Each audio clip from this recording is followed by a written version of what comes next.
What's going on, everybody? I've got Adam Atallah here, and I'll tell you what, this is a full circle recording here. I've Adam and I go way back. Our roots go way deeper than business. So he's got a really unique story. Adam, what's going on, bro? How you doing? What's up, Brady? Thanks for having me, man. Yes, this is very full circle, man. From high school to very important key points in our lives, like firstborn kid, to you being married, to now us both hustling in the business world, and so many things in between, man. Yeah, this is pretty cool. For sure. Well, I want to give you the platform to tell your story. I know Adam, the first real interaction I had with him, or my first probably memory of Adam was me as a kid watching him play for the school that I went to. He was older than me, and he was a part of a team that went to the state championship, and then he was a strength coach of mine.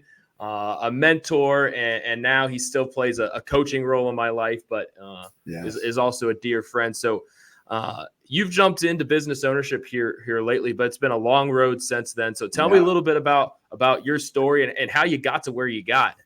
Absolutely. It is funny that now you in the role that you have, like almost needing to have a sounding board as I'm launching a business and building this thing, that I have someone that literally specializes in this for a lot of people. So that's pretty cool too. Not only are we getting after it and training together, but also building businesses. So that's pretty special. Yeah, my background, I'm actually an entrepreneurship major. So believe it or not, I went to Miami University after high school at CHCA, where you and I are both alum. Go Eagles.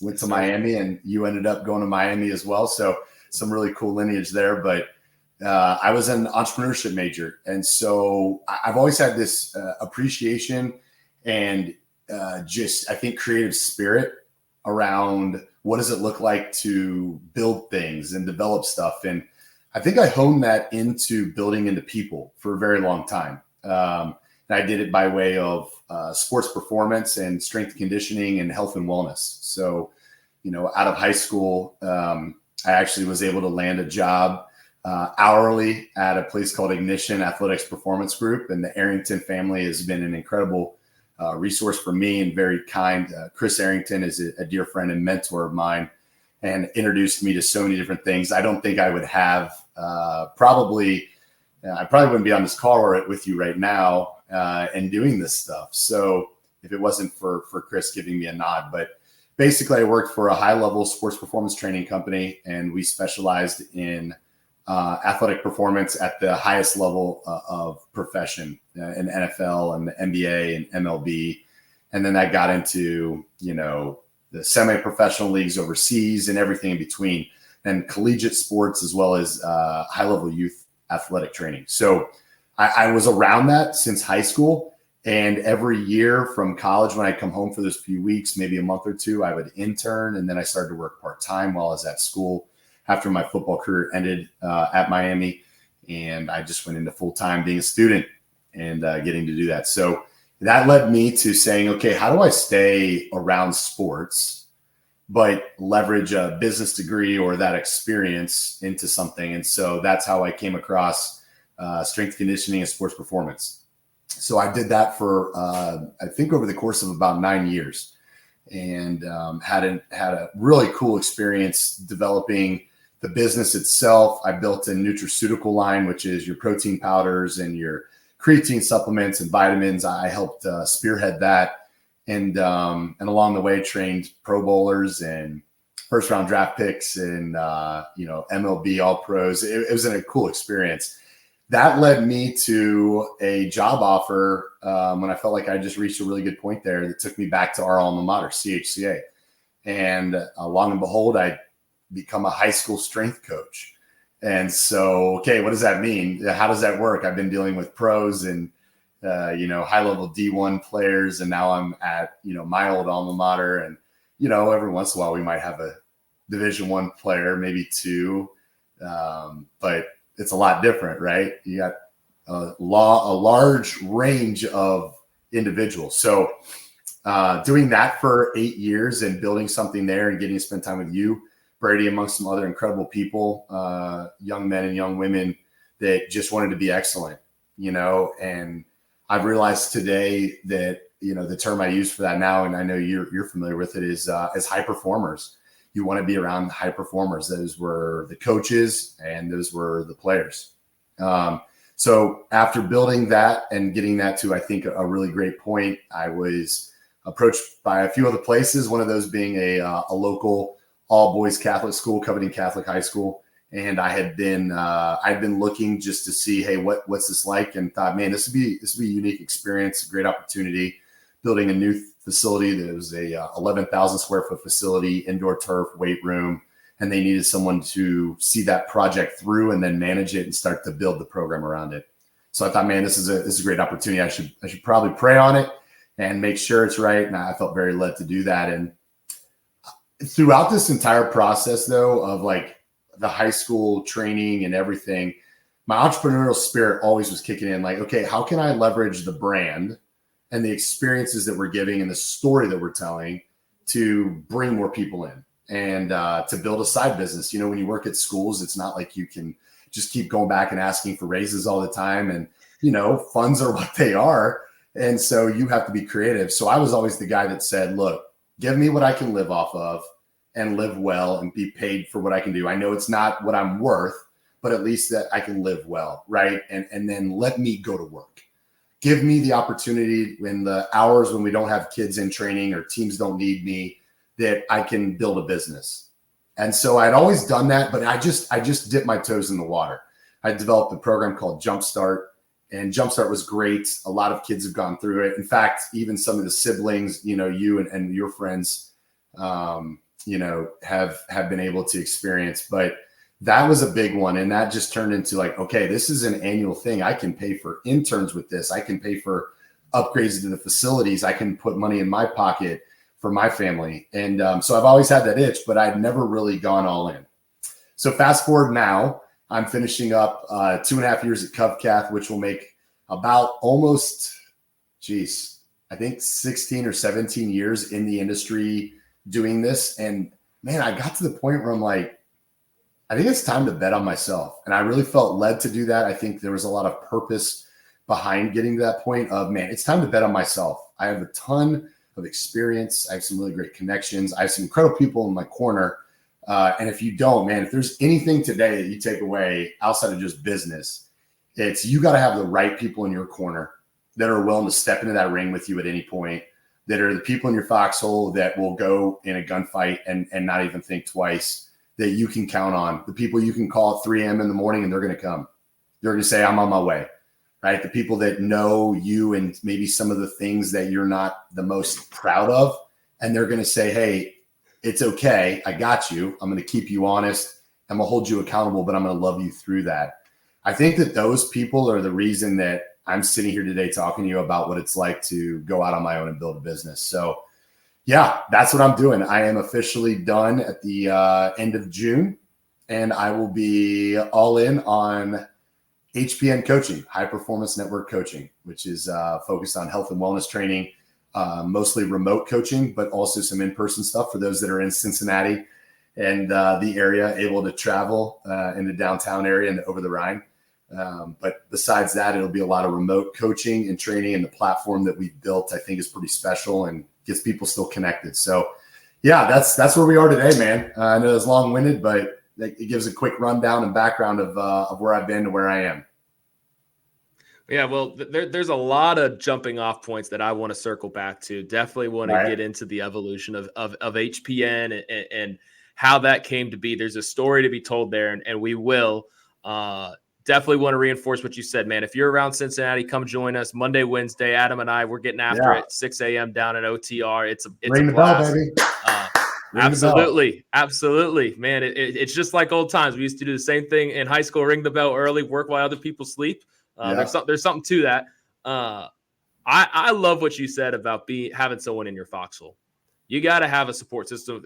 When you're going to do anything that has any sort of challenge in life, business, whatever it might be, you having someone in your foxhole. And I don't know if you remember this, but I think what Adam's speaking to, he can walk the walk and talk the talk. I remember, like a lot of kids in high school, football, sports, that was my identity. We lost my senior year of high school. And as insignificant as it is now in retrospect, it was my entire world back then. And so this is a very core memory for me is we lost to the playoffs.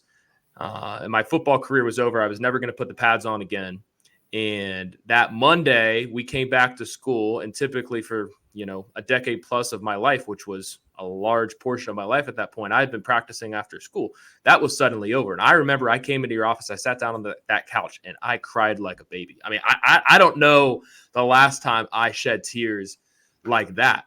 Yeah. And you were in my foxhole. Right. My identity was shaken. There's a chapter of my life that was closing unexpectedly, and I was open in this new chapter, and I wasn't ready to get there yet. And man, you were in my foxhole. And so tell me a little bit more about the opportunity to do that in high schoolers' lives and peers' lives, and how that's the transferable skill that's leading into HPN. Yeah, you're right, Brady. So I've realized that above all else, right, we have to love each other, and we have to know that someone else is there. You're not alone. And that's something I talk about in my coaching, is that doing this alone is difficult, right? I mean, can you do it? Yeah, there's a lot of people that do, but man, it's difficult. And someone doesn't have to be physically present all the time, but it's great to know that I got someone that's a call away, that is a text away, or, I mean, heck, maybe a calendar invite away from being there for you. And there's something about when, you got a bar on your back and you're getting ready to go. If you got someone spotting you behind you, you just, there's this essence to, I'm going to go and I'm going to get it. And I got someone there to help me, but by God, by all means, I'm going to give this a shot. Like, I got this. And I think that's what's transferable, is when you realize that the relationship is what takes people further and helps others, I think, believe in themselves with a different level of certainty. Man, you can unlock a lot more. You can unlock more. We are hindered by our doubt, our fear, lies. It's a lot of it's fabricated. It's synthetic. It's not real. We want real things that are manufactured from within because we're in relationship. Kirk Kersey is a very dear friend of mine, one of my closest guys, definitely one of my 5, right? And, the other day he said to me, Adam, at the end of the day, you're building a business. If you want to go fast, man, go alone, right? But if you want to go far, go together. And so if I can help you in any way, I will, and that was kind of the comment there. And I actually did it. I made a LinkedIn post about it because it was a really impactful moment. But I also realized that in what we're doing in health and wellness with HPN coaching and helping people lean in, doing that alone is really difficult. So I just try to come in with a simple solution, and that's integrated personalized programming. It's your nutrition, counseling, and accountability. It's habit lifestyle tracking. And then it's this conversation relationship, man.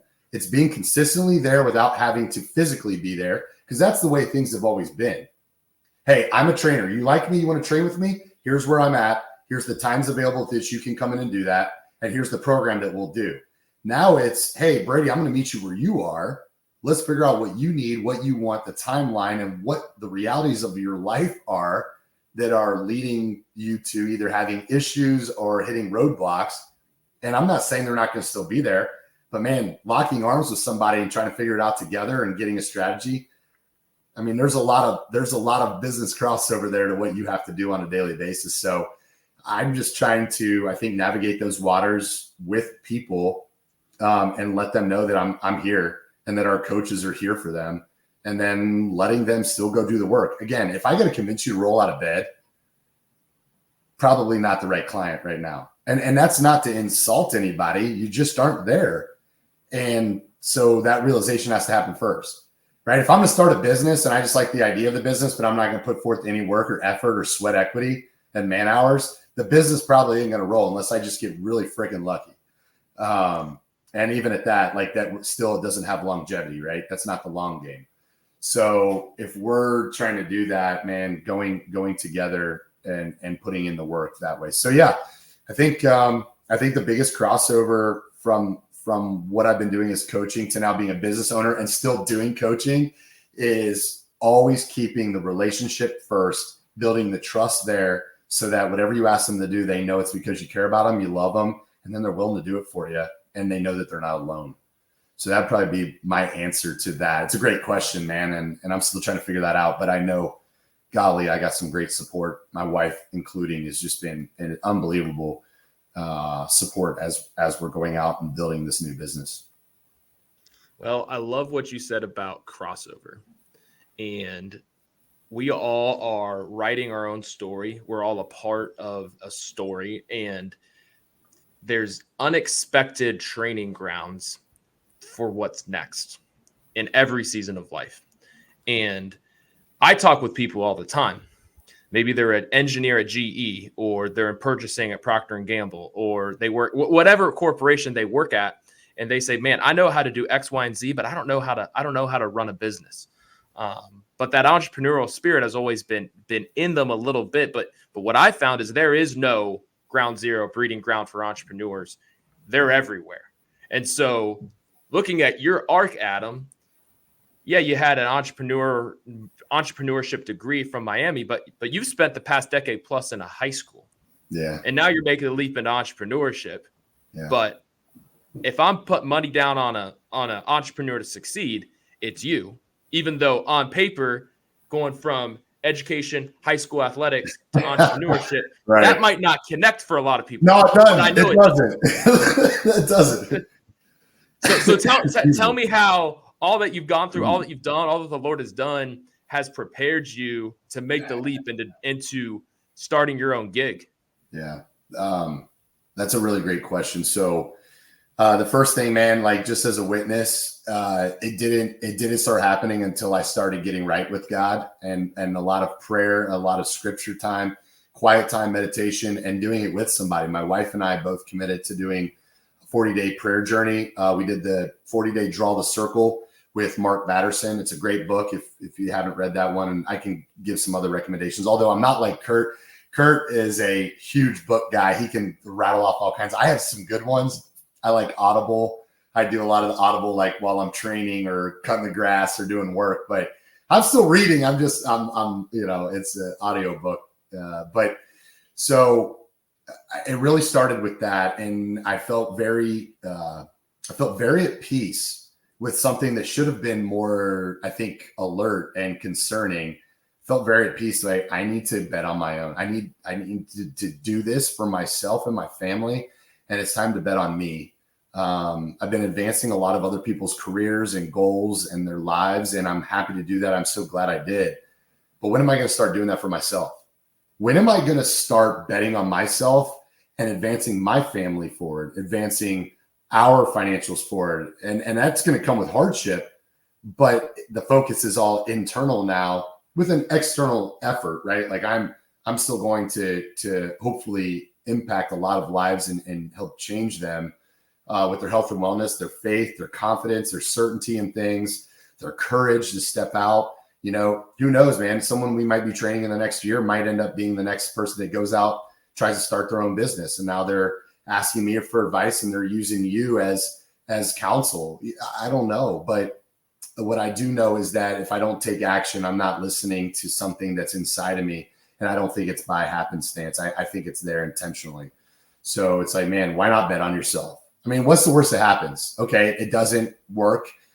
Are you capable of working somewhere else? Yes, I am. Like whatever that is, I'm capable of going and doing something else, even if that means I have to take steps back from what I'm doing right now. Transparently, like we don't have a ton of money saved up. I don't have like this huge cushion. I have a small window. And to be honest with you, I kind of operate that way, Brady. Like, dude, let's roll. Put me in the fire. Show me what's made of. I'm going to lean in, dude. I'm not leaning back. I'm leaning into that, right? Lean into the fire. So, and I think that's because I have such a great group of people around me. I have a supportive wife. I have a very clear vision, and I feel that it's what I'm called to do. So why would I hold back? Why would I question that, right? Why would I let fear, doubt, lies set in and tell me something different than what I know innately is inside of me screaming, right? And it's manifesting right now, and it's turning into action. So I think to like reel that all back in, just to keep it all focused. If I were to look at the situation and say high school strength conditioning to business owner, the amount of things that you have to do as a coach makes you extremely dynamic. You're assessing different athletes and different teams' needs. You are managing calendars. You are communicating an operation that is right within this structure of a school, but has so many outliers, right? Okay, football, that's 110 guys, 3 days a week. Well, the facility I have has 10 racks. It's got a great field downstairs, but it's 10 racks. I can safely fit 4 on each rack. That's 40 guys. So I'm still responsible for another 70. So then I need to build a team, don't I? I got to build a team because I need to have other people that are available with eyes, ears, mouths, right? That can see something and act on that and manage it. So now I have to build a team. That team needs to be able to manage. So now I'm not managing those kids. I'm managing those people that are managing those kids, right? On top of that, I'm having to send reports in. I'm having to adjust times. I'm having to work late, go to a football game, wake up early the next morning, get your morning workout in. Oh, basketball's done with the open gym. I'm going to go and I'm going to watch that. Oh, coach, can we get a training session in? We have some time today. Okay. Curveball, but let's go. And I think like I'm realizing in my day-to-day as I'm building this business, like it's coming from every which way, man. Like you just got to be dynamic and roll with it. And I'm only scratching the surface. I can't imagine people that have built a successful business for, 4, 5, 6+ years, what they've experienced and what they're still experiencing. And I'm sure the answer will be, it doesn't stop. It just changes form of what those things are as you go. And maybe not, maybe they are exactly the same now as they are 5, 6 years from now. But there are so many soft skills and then just operationally skills that I've just acquired, not really understanding how they transfer until you just apply them. And so I try not to have paralysis by analysis. I try to be as offensive on the offense as I can, and then just be super crisp when I have to be reactive. Like try to be dialed in, try to be responsive, and know that, okay, I've been there. This isn't brand new. It's just a different form. But I've been there. I can handle this. And then seeking counsel from those that are smarter than me or have done it better or before, and trying to maybe eliminate some of the roadblocks I could hit or poor roads to go down that are going to take more time to get to that finish line. So, but yeah, I'd say, gosh, if you tried to manage a day of a high school weight room, you would be exhausted. My 4.5 hours of locked in, like let's freaking go. Is someone's 8 to 10 hour day of just kind of like more steady flow, man. Like we just pack it in 3.5, 4.5 hours. Well, I can attest to that as being on the other end of that. It's once you're in there with Coach A, man, it's a high intensity environment, and we're rolling. We're rolling. Absolutely. Man. Get after it. So tell me a little bit more about HPN itself. Okay. How did this idea come about? Obviously, it's a supernatural tie-in to what you've been doing, maybe serving a different demographic, but you told me a little bit about what you and Michelle did spiritually preparing and pondering this concept. But what were some of the key moments that really helped you tie in? There's an opportunity here that not a lot of people are doing, that I'm uniquely positioned to meet this demand. For the longest time, I would just tell people no, like I'm not a personal trainer. And I still don't feel like I know I'm not, but like I'm entering that world, right? Like we'd be foolish to not recognize, hey, yes, I'm creating a new category to an extent.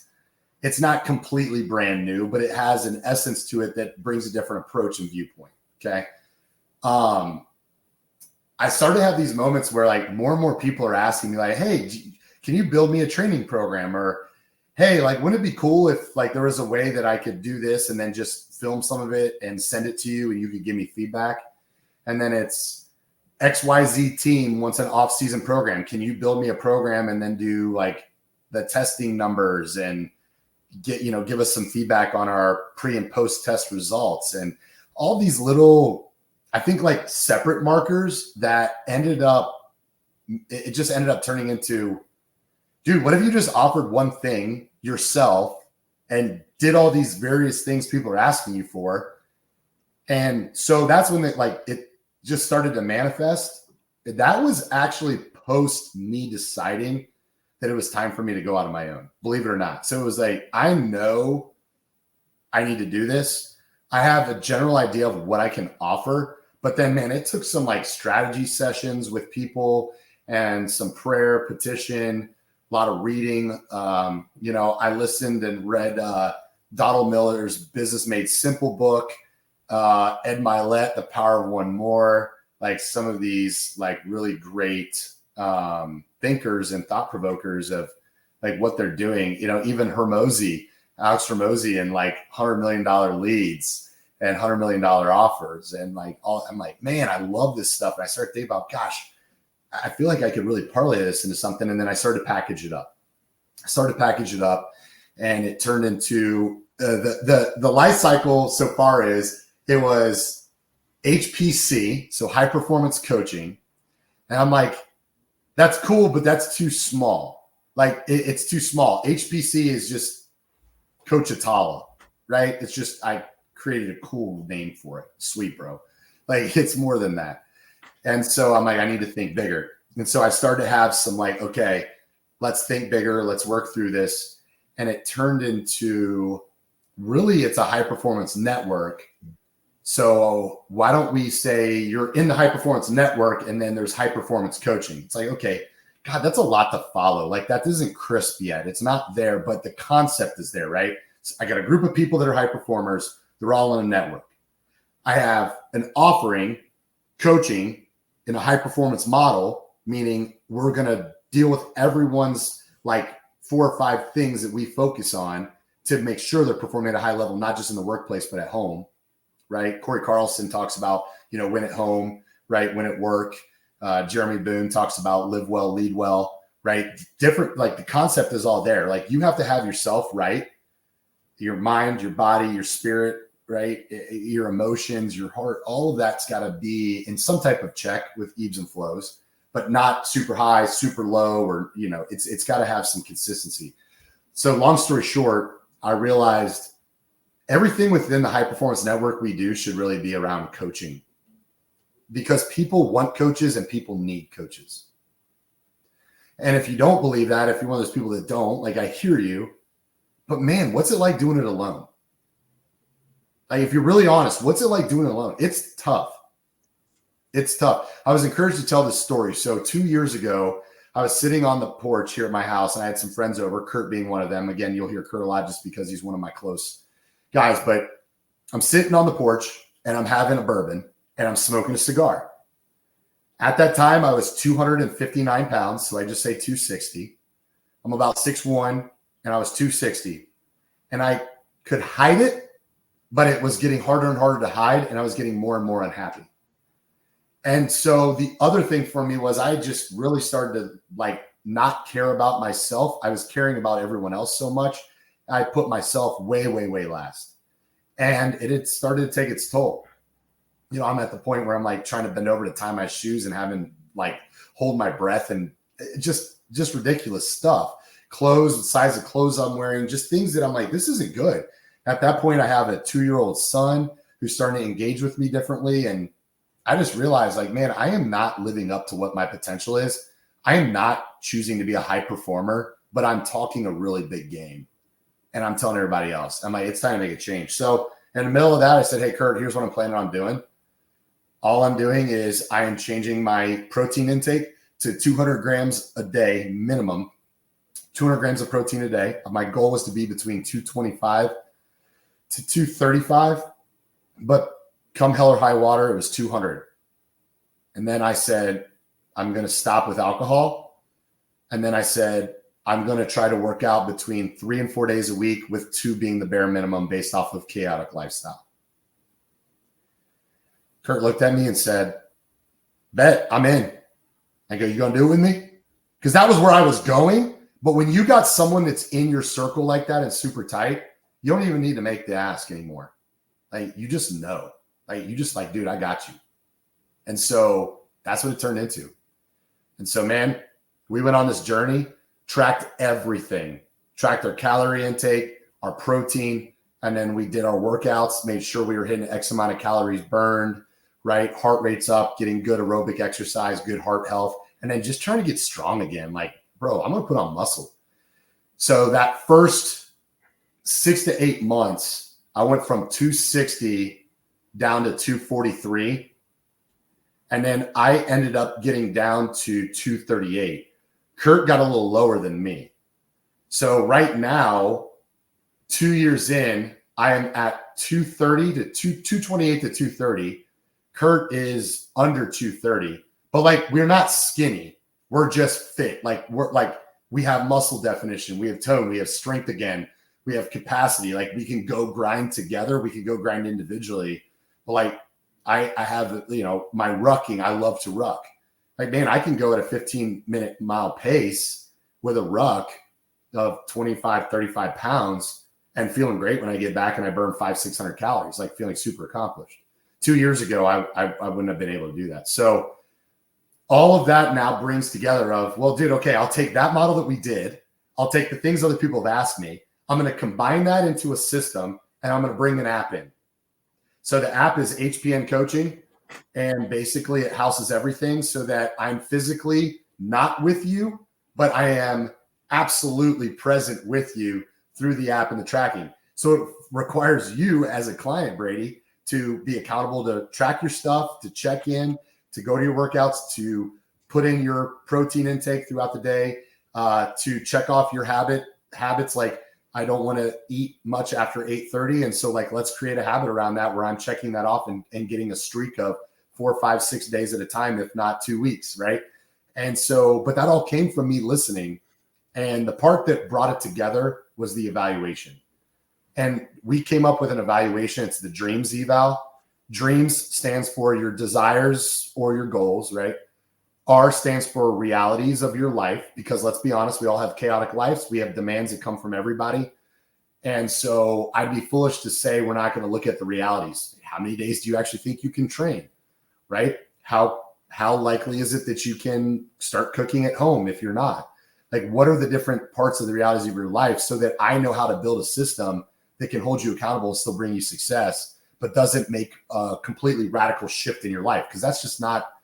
High performers are high performing for a reason. There's just some areas they need to tweak, but they don't need to like do an overhaul of their life, at least for the most part. But anyway, so that's R. E is encouragement. I don't think guys get enough encouragement, and that comes in a lot of forms. That comes in busting someone's chops, right? That comes in just a nice text message or a call. That's a dude, you're looking good, man. Like, you look good. And that's not being weird. That's being like, I'm the same way people laugh about, oh, dad bod, right? It's like, that's garbage. It's not, man, dude, you look good. I can tell you're losing some weight. You're trimming up a little bit. Like, what are you doing? That's the encouragement guys want to hear. And so when you tell them your hard work's paying off, dude, it's a month in, you're down 5 pounds, but all your strength numbers have gone up and you've consistently tracked all your macros for the last 4 weeks. Those are the encouragement pieces we need. On the flip side of that, Brady, and you know this probably better than anybody being around me long enough, you also need accountable action. And that's just very bold, straightforward, honest feedback and call and challenge, right? It's a call to action and it's a challenge. And I think guys don't have that either. I think accountable action is missing in a lot of guys' lives. And I hate hearing when their guys talk about their wives are nagging them. It's like, yeah, maybe that delivery isn't the best, but guess what? The message is probably accurate. They see you more than anybody else, right? They know. When you don't know, they know. Okay. Mm-hmm. So, but accountable. I know action. That's the truth. Amen. Right. And I'm guilty of that as anybody. Ask my wife, Michelle. She'll give you all the dirty laundry, man. She'll tell you about all the kids' snacks that I eat. The reason we're going back to Costco again isn't because the kids ate all the snacks. It's because dad did. Yeah. So, and it's just like, how do you find moderation of that? But then after accountable action, A is M. M is for management. I think sometimes we just need to have an honest conversation of like, Brady, you said it best. What are things that I'm really good at? And what are things that I'm not the best at? And like, how do we help connect that either with a system or other people or a process that empowers you and gets you a win? That's what we're doing here. Like, hey, if I struggle to write down anything that I eat, then guess what I'm going to spend most of my time on with you as your coach? On keeping you accountable to tracking your macros, right? If you struggle to eat after 9 o'clock, you're like, dude, I will go ham with whatever's left over 9 p.m. on because I'm bored, I'm stressed out, I have anxiety, and I'm still hungry because I have these cravings. Well, if we don't like check in on that regularly and set something there, guess what's going to happen? You're going to continue to do that. So the results that I'm expecting you to have and you're paying me to hopefully get, like we're missing, and we can't do that. We have to be on the same page. So that's the management part of dreams. And then the final thing, and so many people miss this, start and stop.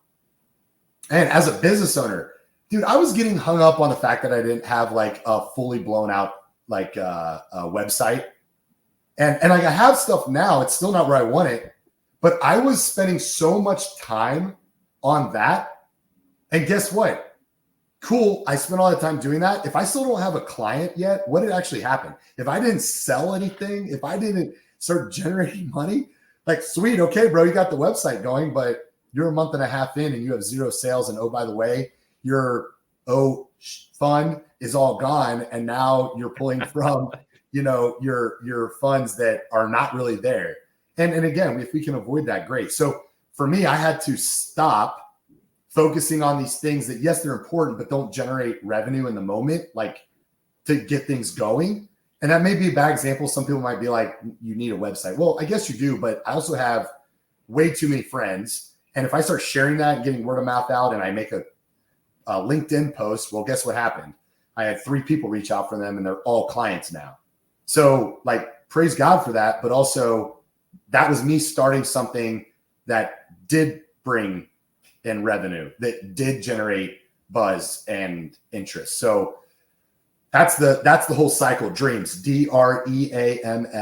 And I take everyone through that. And then there's some questions within it. Obviously, Brady, you took that too. But man, what's about knowing your customer? Ask them some questions and then ask them some more questions and shut up and listen. And you can learn a lot and really put something together that I think can really help people have success. So I love what you said about that moment on the porch, smoking a stogie and drinking some bourbon with Kurt, of this life kind of hits you right in the face. You've been going along, running fast, and you look up all of a sudden, you say, how the heck did I get to where I am? Yeah. And we all have those moments. Happens and a lot. I think what you've identified is there is relational opportunity in those moments. If you position yourself as, look, there are moments where you just lose perspective. You're going down a path you don't want to get to, and you all of a sudden come to your senses. I don't want to be here anymore. Yeah. How do I dig myself out of this hole? The reality is you can't dig yourself out of this hole. It takes a village. And so that's from what I'm hearing, really the crux of your model with HPN is for people who, I've had, for example, that moment I told you I played, I played football in high school. I didn't play in college. And so it's been, 8 years since I've, been an athlete, and my ability and my desire to take care of myself really hasn't been the same since I stopped playing football. And I can't tell you how many apps I've downloaded, how many stabs I've taken at an eating plan, how many workout regimens, different gyms I've joined, running, the whole 9 yards. I mean, if it's out there, heck, I even hopped in a pool and tried to swim. I mean, that's how I've been literally just all over the board, man. And it doesn't work. And I think the common thread through all of those things is it was me. I was trying to go at it by myself. And the one season of life that I've really been able to take care of myself consistently is I was in a team. Yeah, And we live isolated lives all too often. I mean, it's an epidemic in our culture is isolation, right? Brady, let me ask you a And question on that, because that's a really good point. Do you find in your work, working with all these business owners and people that are either trying to buy a business, they're trying to maybe invest in a franchise, do you find that those people have a common thread like that? Or do you find that they're similar, or some of them go out alone, or like, what kind of experience do you have with that? Actually, I'm very curious. Someone asked me this actually a couple weeks ago. What's the common thread between successful business owners, and specifically in our context, franchisees? And I'd say it's hunger. If you're hungry, you're going to find a way. I mean, that you were talking about earlier. Hey, I want to lean in. I want to be in the fire. If there's hunger, by the grace of God, we live in a country, in an economy where there's enough opportunity out there. And of course, there's stuff that happens. But man, if you've got hunger and you're in a right franchise system, guess what? You're going to find a way. That's what all of the top performers have. And I'm not saying that that's all that it takes. That all it takes is just pulling yourself up by your bootstraps. And don't take me out of context here, but if there is enough dissatisfaction with the status quo, I've been here, I'm not going back there. I got to find a way. There's no other option. Those are the people that are really successful. Versus the folks when inevitable adversity happens within business ownership and it's someone else's fault.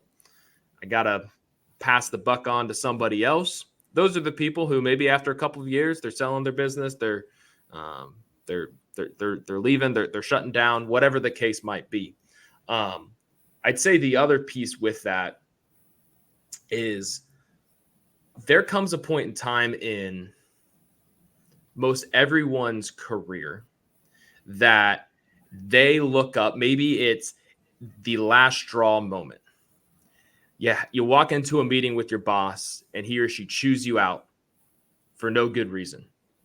You get that call from your spouse and you're missing another recital, or you're not at a game, or you get called away on another work trip the day before your daughter's birthday. You can take that for only a certain amount of time. Eventually, you snap. And eventually, you say, something's got to change. And that's where a lot of people get stuck. They have that moment, and they don't know what to do with it. And that's what we try to be. Similar to how you have people in your circle who are pushing you in the right direction. That's what we want to be. We get it. We've been there.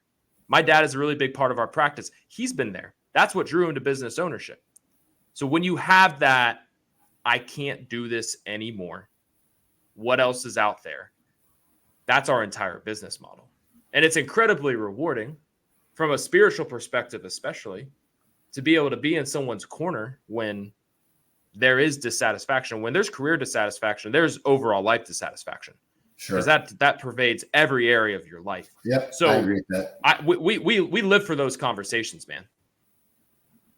I appreciate you sharing that. I think that's for me, it's wholesome news to know that now you're talking to a dude that's extremely freaking hungry and also has a family that's very hungry and needs food on the table, right? So, but no, I thank you for sharing that.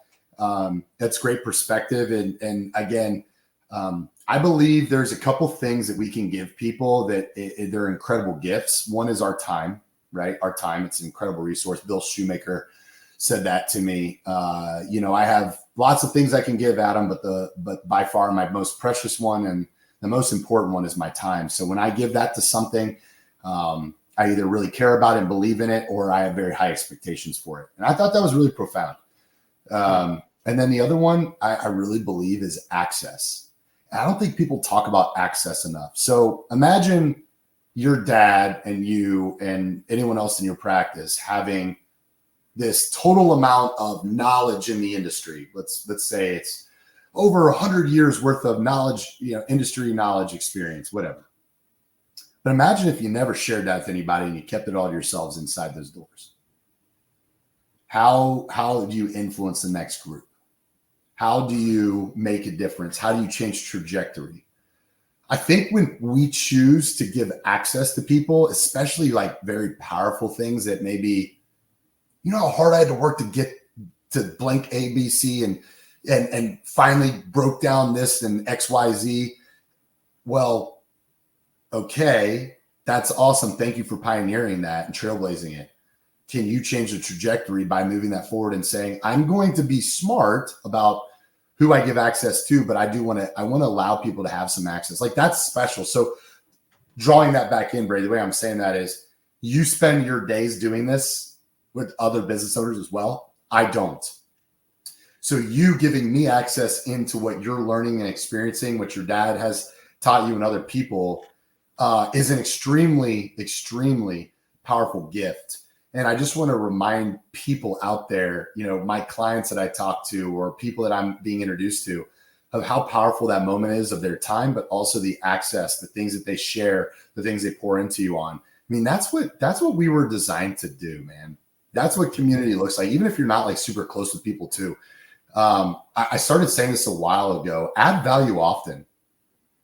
Man, add value often. Figure out how I can add value, even if it's just that one time I never meet them again. Can they say, you know, that was a really cool experience. That like, I still remember that XYZ thing they said, you know, and I know I use that as a blanket because you just got to insert what it is that goes for ABC and XYZ. But like, that really is something powerful, man. You know, for me, as I'm building this business, I think I'll leave you with this, right? Like, so my whole goal is to just help people lean in on their wellness journeys, lean into that and just embrace all of it. And because they do that, they can learn how to thrive. They can learn how to thrive in that. And that's why like my tagline for the business is lean in, thrive. And I put a period behind each or at the end of each, because I want people to understand that it's lean in, thrive. Like, it's not lean in and thrive. It's lean in, understand the process. I'm a process guy. If you don't fall in love with leaning into all of it, thriving looks a lot different. Doesn't mean you can't thrive. It looks different. So I want people to say, when I lean into these things, not just my health and wellness, but that's what HPN coaching is about. I thrive. I thrive at work. I thrive at home. I thrive with my personal being, how I look at myself, where I'm going, what I want. I want to thrive. And I found that to be just immensely impactful to people when I share that. And so that's my goal. You don't have to be in person with me. There are plenty of guys that are signed up right now on HPN that are absolute remote clients and will probably always be remote clients, because I don't plan on moving to Florida, Chicago, the suburbs of Cincinnati, Southern Kentucky. Like, I don't plan. I'm pretty good where I am right here in Cincinnati, right in this little tri-state area. But that's what's beautiful about where things are going. And so, man, I'm on an educational journey right now, no pun intended, of like spending my time in education for the last 10, 12, 15 years. But the reality is I am like sharing and teaching people right now what exactly this business is and how it works for you, because it's somewhat of a new category. And I know you love hearing those words as a franchise guy. Like, when we can create a new category and like we can have people invest in themselves using this new space, I think that's where it's powerful. So like, the power of community is super important. I want to try to have that. But if you can't physically be there, we're trying to create community through the app, through the groups that you're in, through push notifications that, you know, bring a challenge together for the guys and allow for people to say, okay, yeah, I'm not in the same area, at the same gym, or working just with, you know, Coach A, but we're all in this together in one group and one network, and we're working towards it. And then hopefully we start to introduce other people into the network, not just clients, but also other coaches. Maybe we need a franchise coach. Hey, Brady Feaster is our franchise coach in the High Performance Network. Like, if you're looking for that, like, you can hire him and his company out. Hey, we have a coach that's going to work with you on, I don't know, like parenting. There's parent coaches out there. There's marital coaches. There's like, well, why wouldn't we put that into a high performance network where people that really believe in being high performers and having a high performance lifestyle live? That's where they want to stay. Well, let's bring everything to them, and then let's allow them to make the choices they need to make when they want them. So That's the awesome. ultimate goal, man. I love it, man. Well, I could riff for hours on this. That's what I know, me too. do when we get together anyway, man. So, we'll have to do this again. Consider this part one of however many of these we'll continue to crank out others of these of other topics. But yeah, appreciate all that you do, man. Thank you for all you've done for me. And again, if you're at that moment where something's got to change, how did I get here? That's why Adam's created this business. So thanks for sharing. Keep running the good race, man. And we'll talk soon. Yeah, thanks, Brady. Keep doing this too, man. People need more content. They need more information, not just hearing my talking head, but even things that aren't necessarily in my wheelhouse, just listening to some of the people you're bringing on, things you're doing, there's still value, right? There's value that's being added often, and there's things that I can take away. So don't stop doing this. All right. Keep bringing people on to tell their story, and keep telling a story that's worth following, brother. Yes, sir. Appreciate it, man. We'll talk soon. See ya.